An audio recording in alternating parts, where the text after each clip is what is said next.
What's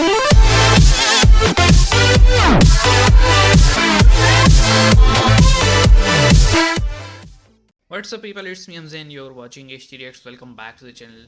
कैसे हैं आप सब? ठीक ठाक हैं और उम्मीद करता हूँ अच्छे होंगे, खैर खैरियत से होंगे। जिस वीडियो पे बात करने वाले हैं, टाइटल ऑब्वियसली पढ़ चुके होंगे कि टर्की ने जो है कोका कोला, नेस्ले और ऐसी तमाम कंपनी जैसे स्टारबक्स हो गया, उनको बॉयकॉट करने का फ़ैसला किया क्योंकि उन्होंने ओपनली जो है वो क्या कहते हैं, इज़राइल का साथ दिए। तो अब मुझे नहीं पता इस पे इसका क्या इफ़ेक्ट होगा, क्योंकि अगर आप किसी कंपनी को बायकॉट करते हैं, जैसे यहाँ भी पाकिस्तान में भी बातें चल रही थी कि बायकॉट कर दो, तो यार उस कंपनी का मुझे नहीं लगता कोई नुकसान होगा। क्योंकि अगर पाकिस्तान की या मैं मुल्तान की बात करूँ, मुल्तान में जो कोका कोला की फैक्ट्री है जहाँ पे बॉटलिंग हो रही है, वहाँ पे सारे काम करने वाले मुस्लिम, फिर जो सप्लाई चेन की टीम है वो भी मुस्लिम्स, और जो मार्केट्स में बेच रहे हैं वो भी मुस्लिम। तो at the end of the day, और इससे जो सेल टैक्स का रेवेन्यू होता है वो भी हुकूमत पाकिस्तान को जाता है। तो at the end of the day नुकसान किसना हो? अपना ही होगा ना। तो देखते हैं इस पे क्या सीन है। शुरू करते हैं 3 2 1 एंड तो फाइनली दोस्तों बड़ी इंटरेस्टिंग न्यूज आ रही है मुस्लिम धर्म के ठेकेदार तुर्की से, और ये न्यूज आपको भी सुननी चाहिए और ज्यादा से ज्यादा लोगों से शेयर जरूर करनी चाहिए। दोस्तों, भारत के अंदर मेक इन इंडिया की मुहिम चली और उसको लेकर भारत ने अपने देश के अंदर चीजों को बनाना शुरू किया, और उस मेक इन इंडिया के चीजों को बनाकर हमने कहा कि विदेशी सामानों का हम बॉयकॉट करते हैं और मेड इन इंडिया एक सामान ही खरीदेंगे। इसी तरीके से यही मुहिम रशिया के अंदर चली, जब मैकडॉनल्ड से लेकर बड़ी बड़ी अमेरिका और वेस्टर्न कंपनियां रशिया को छोड़कर चली गई, तो उस कड़ी में रशिया की ही कंपनियों ने उनके एक बिजनेस को संभाला और लोगों को वही फैसिलिटी वो अपने नाम और अपने ब्रांड के अंदर दे रही हैं। इसी तरीके से दोस्तों चाइना के अंदर है, चाइना दुनिया भर का सामान बनाता है और उसी सामान की कॉपी बनाकर चाइना के लोगों को बेचता है और मोटे डॉलर छाप रहा है। ये दोस्तों बातें मुस्लिम देशों के अंदर आकर बदल जाती हैं और मुस्लिम देशों के अंदर धर्म के नाम पर बड़ा बेहतरीन तरीके से एक फजीहत करवाने वाला काम हो जाता है। पाकिस्तानियों ने हाल ही में अमेरिका के सामानों का बॉयकॉट किया क्योंकि अमेरिका इजराइल की सपोर्ट कर रहा था। तो पाकिस्तानियों ने क्या किया, कोका कोला लिया, फैंटा लिया, पेप्सी ली और इसको ढक्कन खोलकर इसको एक सड़क के किनारे पर डोल दिया। और फिर इन्होंने कहा पाकिस्तानियों ने कि हम आज के बाद कोका कोला पेप्सी नहीं पिएंगे। लेकिन दोस्तों, इन पाकिस्तानियों से पूछे कि ये कोका कोला पेप्सी लेने के लिए तुम सबसे पहले दुकान पर गए थे और दुकान वालों को तुमने पैसे ही दिए होंगे, फ्री की तो नहीं लाए। चलो ये ले भी आए, तुमने इसका बॉयकॉट करने का दिखा भी दिया, लेकिन तुम सबसे पहले तो अपने हाथ में जो स्मार्टफोन लेकर इस वीडियो को बना रहे हो उसका बायकॉट करो।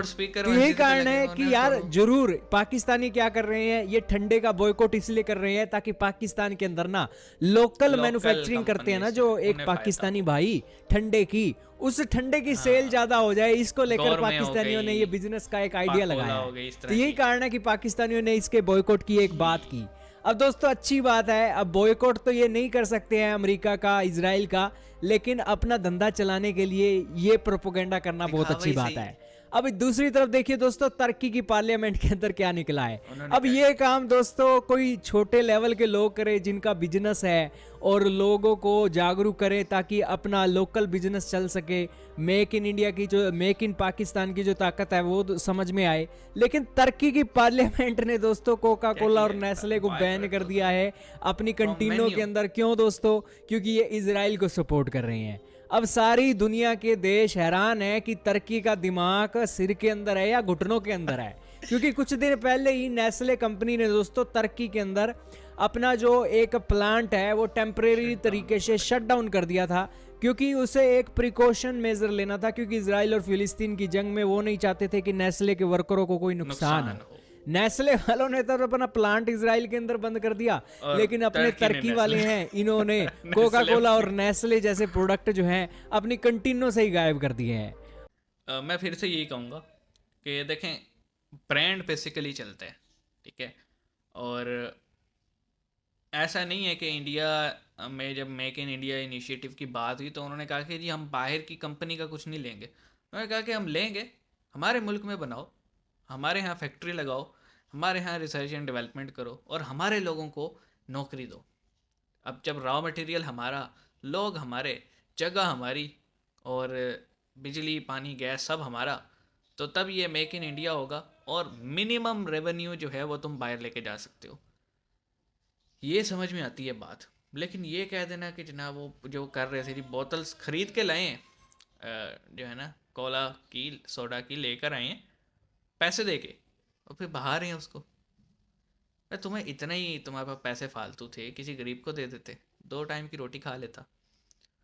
और टर्किश पार्लियामेंट का भी क्या ही करें अब वो, मतलब अगर इन चीज़ों से आप समझते हैं इसराइल और पैलेस्टाइन कन्फ्लिक्ट ठीक हो जाएगा तो आपसे बड़ा बेवकूफ़ कोई नहीं है। हाँ, आपको अगर इसराइल पे प्रेशर डालना है तो आप ये देखो ना कि वहाँ से क्या क्या चीज़ें आपके मुल्क से वहाँ जाती हैं, और ये भी देखो वहाँ से आप कुछ ले तो नहीं रहे। दोनों चीज़ें देखनी पड़ती हैं। अरब नेशंस को भी सोचना चाहिए। और फिर कोई अगर आप बात मनवाना चाहते हैं, ऐसे होते हैं, ऐसे थोड़ी होते हैं ठीक है हम नहीं लेते, नहीं लेता ना ले भाई।